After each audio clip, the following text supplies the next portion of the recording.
Komandan Gerakan 30 September ini selanjutnya menerangkan bahwa tindakan yang telah dilakukan di Jakarta terhadap Dewan Jenderal akan diikuti oleh tindakan-tindakan di seluruh Indonesia.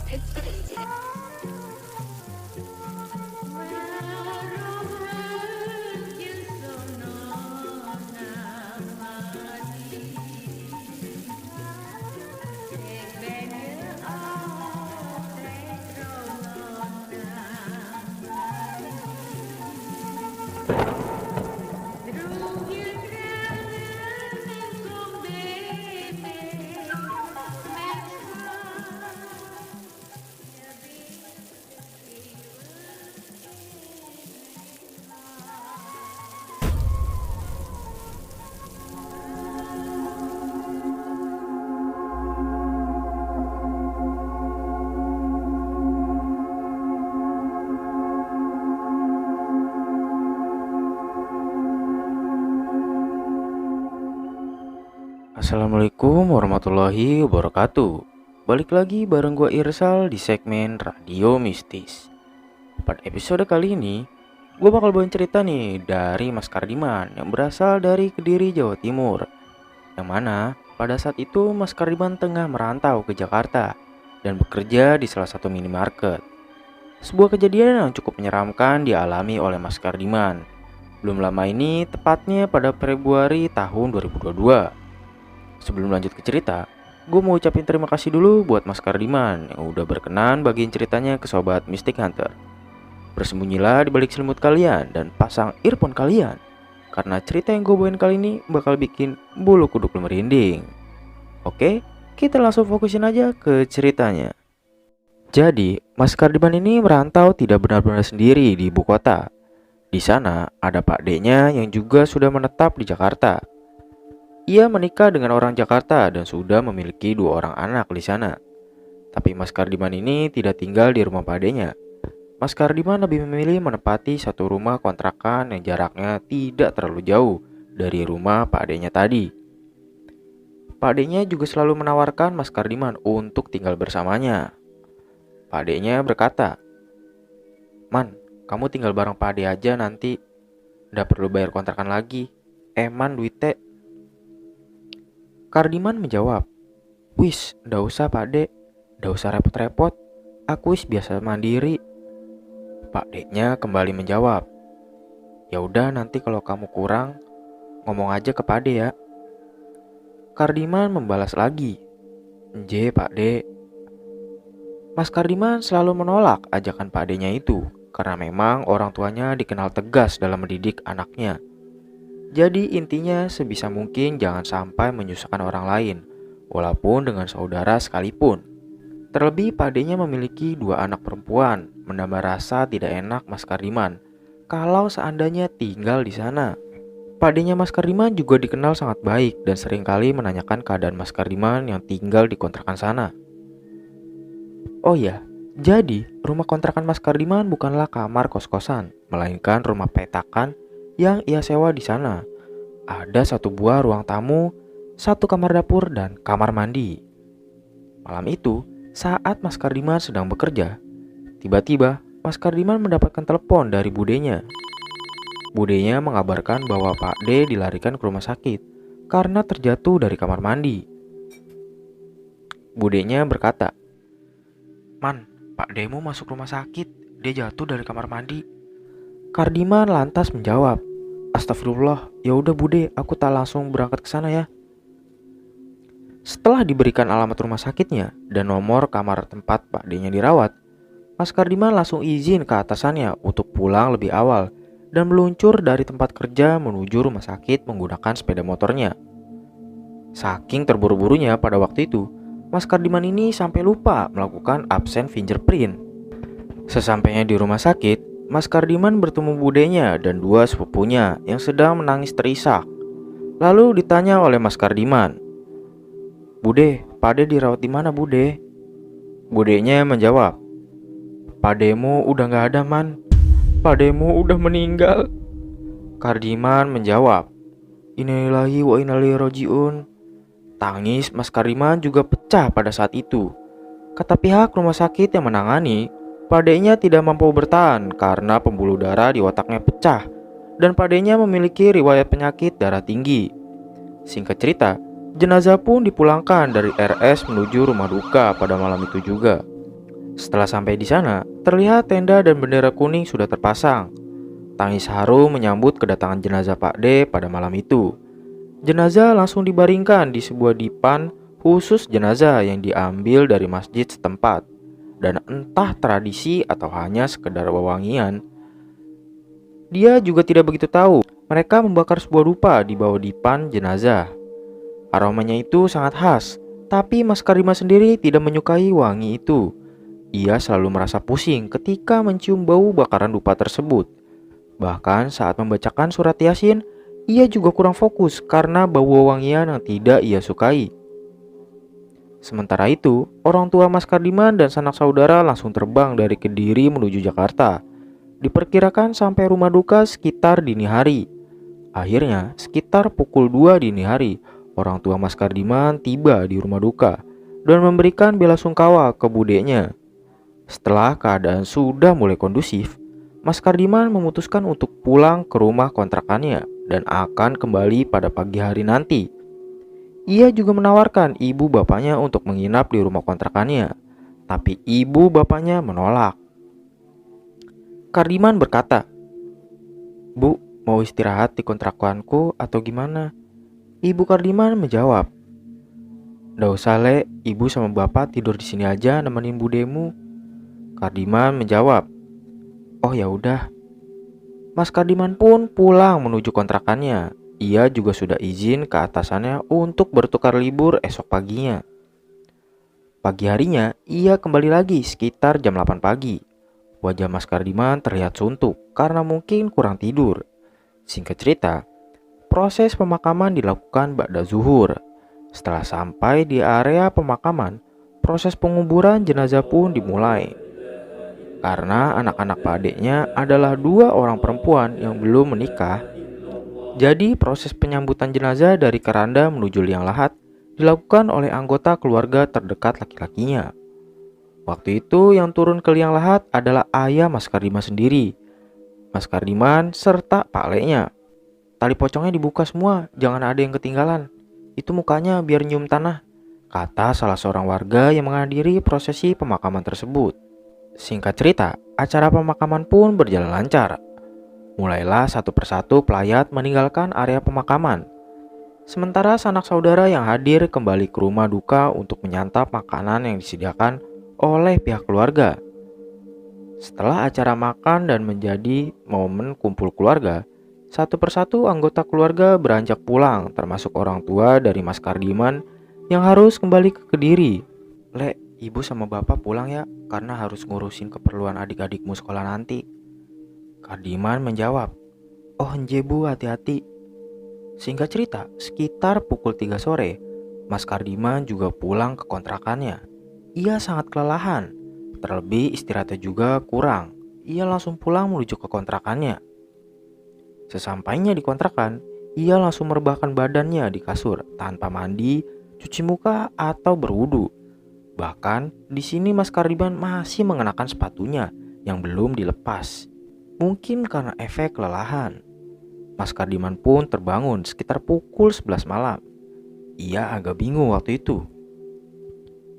Kardiman berkata dalam hati, "Sudah berapa lama ya aku tidur?"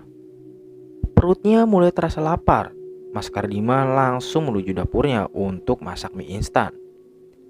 Tapi ia melihat dari sudut matanya ada sosok putih yang berdiri di kamar mandi. Kebetulan pada waktu itu lampu kamar mandi belum dinyalakan. Jadi warnanya agak kontras antara gelap dan warna putih. Kardiman bergumam dalam hati, "Itu apa ya? Kok putih-putih di kamar mandi?" Mas Kardiman langsung menoleh ke arah kamar mandi dan tidak terlihat apapun.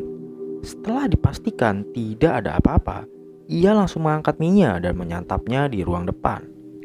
Setelah selesai memakan mie-nya, Mas Kardiman membakar sebatang rokok.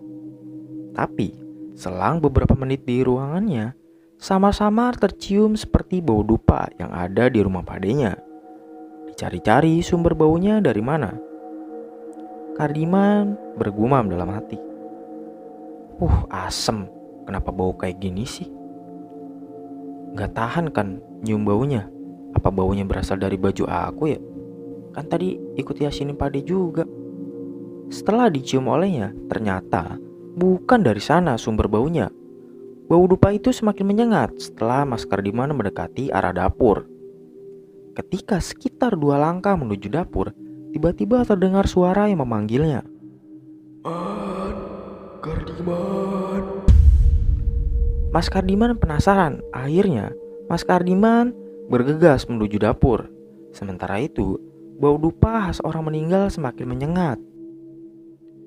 Man, Kardiman, ini Pade man. Prene man, kancani Pade. Mas Kardiman terbelalak kaget. Di pojokan dapur Mas Kardiman melihat Padenya, tapi dalam wujud pocong. Yang bikin Mas Kardiman aneh, wajahnya itu semua ditutupi kapas, hanya menyisakan mulutnya saja. Perawakan pocong tersebut juga mirip seperti perawakan Padenya Mas Kardiman. Mas Kardiman sendiri sebenarnya bukanlah orang yang penakut. Dalam artian, dia selalu melogiskan hal-hal klinik yang dialami. Tapi ini baru pertama kali ia melihat sosok astral. Apalagi bentukannya pocong. Akhirnya Mas Kardiman down juga. Dengan sisa-sisa keberaniannya, ia berteriak, "Kamu bukan padeku. Padeku orang baik. Pergi sana, dasar setan. Dasar pocong." Mas Kardiman pun langsung masuk ke kamarnya dan menutup pintunya. Dia masih berpikir, dalam hatinya berkata, "Masa Pade jadi pocong sih? Pade kan orang baik, gak mungkin jadi pocong. Aku mau ngomong ke Bude juga gak enak, lawang lagi keadaan berduka begini." Keesokan paginya Mas Kardiman izin tidak berangkat bekerja. Karena setelah bangun, badannya terasa tidak enak dan demam. Akhirnya Mas Kardiman hanya berbaring seharian di kamarnya dan tidak kemana-mana. Malam kedua setelah kepergian Padenya, tidak ada gangguan yang dialami oleh Mas Kardiman. Tapi badannya masih kurang fit. Tapi mau tidak mau dipaksain untuk bekerja karena tidak enak juga. Sudah izin 2 hari waktu itu. Waktu itu Mas Kardiman masuk siang dan pulangnya sekitar pukul 11 malam. Saat ia baru saja sampai di rumah, baru saja membuka sepatu dan mau masuk ke dalam rumah kontrakannya, tiba-tiba dari arah belakang ada suara lagi memanggil Mas Kardiman. Man, Kardiman, ini Pade man.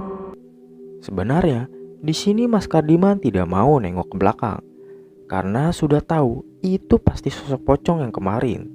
Tapi spontan Mas Kardiman menengok ke belakang. Kardiman berkata, "Tuh kan bener pocong yang kemarin lagi."